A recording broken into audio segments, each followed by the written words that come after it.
लेकिन आपने उस तस्वीर को भी देखा होगा कि मदरसे के बच्चे और वो तमाम छात्र स्टूडेंट की मतलब यूनिवर्सिटियों के पहरेदारी दे रहे हैं, मोहल्ले में घूम रहे हैं, अपने हिंदू भाइयों को कह रहे हैं कि आपको डरना नहीं है और हम आपके साथ खड़े हैं। क्या वो वीडियो आपने नहीं देखा? वो तस्वीरें आपने नहीं देखी? तो हर सिक्के का दो पहलू है। मुट्ठी भर लोग वहाँ भी हैं, मुट्ठी भर लोग हमारे यहाँ भी हैं सौहार्द बिगाड़ने वाले। ऐसा नहीं कि हमारे सब शरीफ है। जीवन जीना पड़ा क्या? कोई प्रधानमंत्री हमारे कहीं भागे हैं क्या? अरे बेवकूफ़ आदमी, हमारे देश में कभी हुआ ही नहीं, होगा भी नहीं। हमारी मिट्टी में, नेचर में और स्वभाव में नहीं है। जहाँ हुआ उनको मुबारक हो। उनके यहाँ तख्ता पलटता है, तख्ता झुकता है, तख्ता उठता है, उनके यहाँ हो ना भाई। बागेश्वर बाबा तभी तो कह रहे हैं हिंदू राष्ट्र जरूरी है, तभी यहाँ पे। अरे हिंदू राष्ट्र तो है ही है। बागेश्वर बाबा क्या कहेंगे? कौन सा राष्ट्र में आप जी रहे हैं? आप कहाँ हैं? भारत में नहीं है क्या? आप हिंदू नहीं है क्या? लगता है आप हिंदू नहीं है। हिंदू राष्ट्र का क्या मतलब होता है? बागेश्वर बाबा से कभी पूछ लिया कीजिए। आप लोग पूछते हैं नहीं, खाली आगे उड़ने लगते हैं। वो हिंदू राष्ट्र का मतलब है कि सब तो हिंदू है यहाँ। राष्ट्रपति, प्रधानमंत्री हिंदू, मुख्यमंत्री हिंदू, तमाम राज्यों के गवर्नर, तमाम राज्यों के तमाम एसपी, कलेक्टर, दरोगा। अच्छा दिल्ली में सर्वे कर लीजिएगा, जितने थाने हैं शायद एक आध थाना मिले कि एसएचओ आपको अधिकारी की आपको मतलब क्या आप चाहते हैं? तो वर्दी उतार के और गरुआ पहनवाना चाहते हैं क्या? सेना प्रमुख मतलब गरुआ पहन के चलेंगे क्या? मतलब क्या आप चाहते क्या भाई? क्या मतलब हो गया? जो रूल है, रेगुलेशन है, उस पर सब लोग चल रहे हैं। ये बुनियादी सवाल से लोगों का दिमाग हटाने का नया फार्मूला निकाला गया। सनातनी देख लीजिए, तो देख के लीजिए, तो मारिए नाम तो कह रहे हैं बांग्लादेश में 4 एटम बम गिराइए। हम बांग्लादेश की तमाम सेना को कुचलना चाहते हैं, आज उसको अखंड भारत में मिलाना चाहते हैं। हम हुकूमत का विस्तार चाहते हैं। हम ही को सिखा रहे हैं जो काम है। आप अब तक सेना प्रमुख को फोन नहीं कर रहे हैं, नए राष्ट्र प्रधानमंत्री या राष्ट्रपति से आप बात नहीं कर रहे हैं। इतना छोटा देश, अमेरिका टांग अड़ा सकता है, चीन अड़ा सकता है, पाकिस्तान अड़ा सकता है, भारत क्यों नहीं अड़ा सकता? वो टांग अड़ा, हम पूरा बदन अड़ा दें। लेकिन पॉलिसी आपकी गलत है। अब गलत है तो उसको हिंदू मुसलमान के चश्मे में आप मत कीजिए। क्यों आएंगे? बांग्लादेश के हिंदुओं का बांग्लादेश पर उतना ही अधिकार है जितना बांग्लादेश के मुसलमानों का है। जननी और जन्मभूमि का नारा देते हैं, वो अपने जन्मभूमि को छोड़ के क्यों आएंगे भाई? क्यों आएंगे? उनका अधिकार है, वहां उनकी भूमि है, उनकी जमीन है। वो शासन में, अभी नई सरकार में भी उनको मंत्री बनाया गया, दो को। तो जो मंत्री बने उनसे सवाल कीजिए ना, क्यों बन गए? एट्रोसिटी हो भी रहे हैं, जुल्म हो भी रहे हैं, आप फोटो भी दिखा रहे हैं, वीडियो भी दिखा रहे हैं, मंत्री भी बन रहे हैं। इसका मतलब वहां भी हिंदू में 2 ग्रुप है, एक चमचा ग्रुप भी है।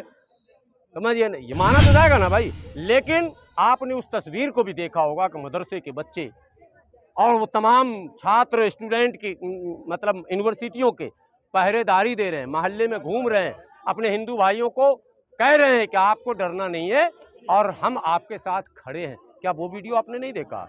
वो तस्वीरें आपने नहीं देखी? तो हर सिक्के का दो पहलू है। मुट्ठी भर लोग वहाँ भी हैं, मुट्ठी भर लोग हमारे यहाँ भी हैं सौहार्द बिगाड़ने वाले। ऐसा नहीं कि हमारे सब शरीफ है। कह रही है ना कि शेख हसीना आ गई क्योंकि यहाँ सुरक्षित है मोदी जी के नेतृत्व में। हाँ, तो पूरा देश मैं कह रहा हूँ सुरक्षित कर दीजिए। मैं तो अखंड भारत का समर्थक हूँ। पूरे देश को सुरक्षित करना है भाई। बांग्लादेश तो हमारा ही बच्चा है ना। 1971 में हमने ही तो आज़ाद कराई थी ना।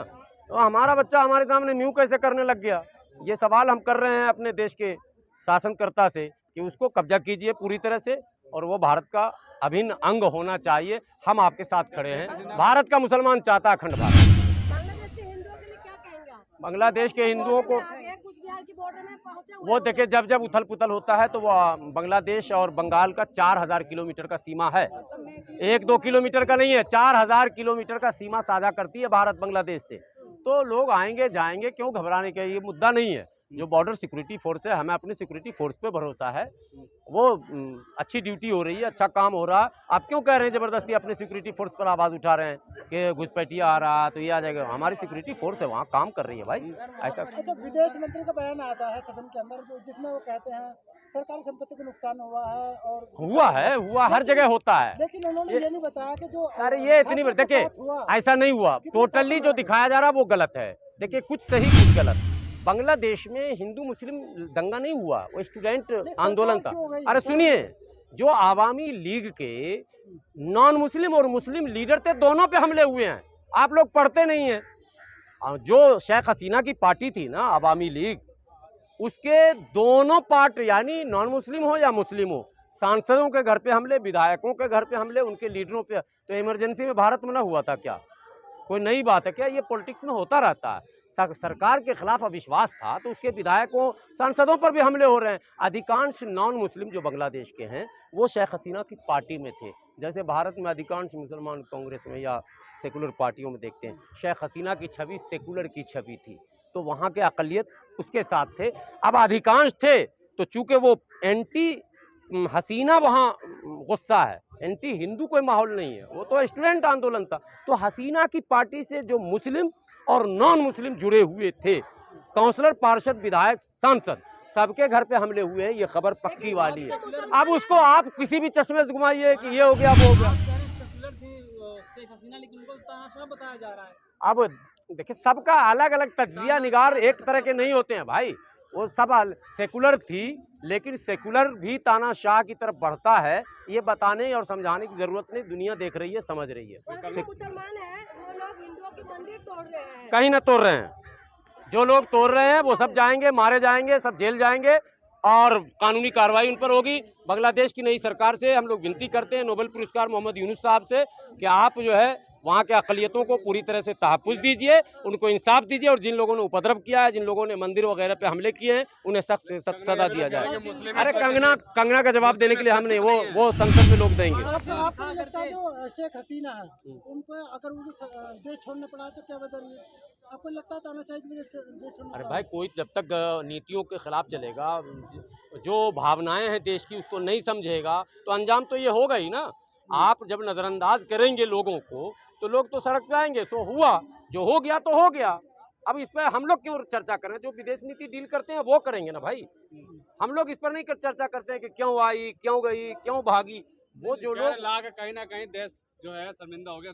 क्यों शर्मिंदा हो गए? हमारे यहाँ सबको शरण दिया जाता। अरे नहीं, हम भारत में सबका स्वागत है, हमारे यहाँ सबका स्वागत होता है। ये अपना मेरा पक्ष है कि भारत में जो भी शरण मांगने आए, सिवाय इसके कि वो कोई ऐसा जुर्म न किया हो जिससे इंसानियत शर्मसार हो, लेकिन हमारी परंपरा रही है देने की। इससे पहले भी कईयों को दिया है। और हमने क्या, इंग्लैंड दे रहा, अमेरिका दे रहा, सऊदी दे चुका, परवेज मुशर्रफ भाग के गए थे पाकिस्तान से, क्या कहते हैं, नवाज शरीफ भाग के गए थे। तो सबको तो किसी ने शरण दिया तो सब अच्छा हो गया, सुपर हो गया। और भारत ने शरण दे दिया तो भारत गड़बड़ हो गया है। लेकिन बांग्लादेश को भगाने के लिए तो सीए एनआरसी लाने की बात की जा रही थी। नहीं, ठीक है, सीए लाया गया तो बांग्लादेशी जो आएंगे एट्रोसिटी वाले, उनको दिया जाएगा। अगर मतलब प्रधानमंत्री है तो उन्हें बुला लिया जाए, गरीबों को निकाल दिया जाए। ये तो नहीं, किसी को निकाला ना जाए, जो भी मुसीबत में है सबकी मदद की जाए।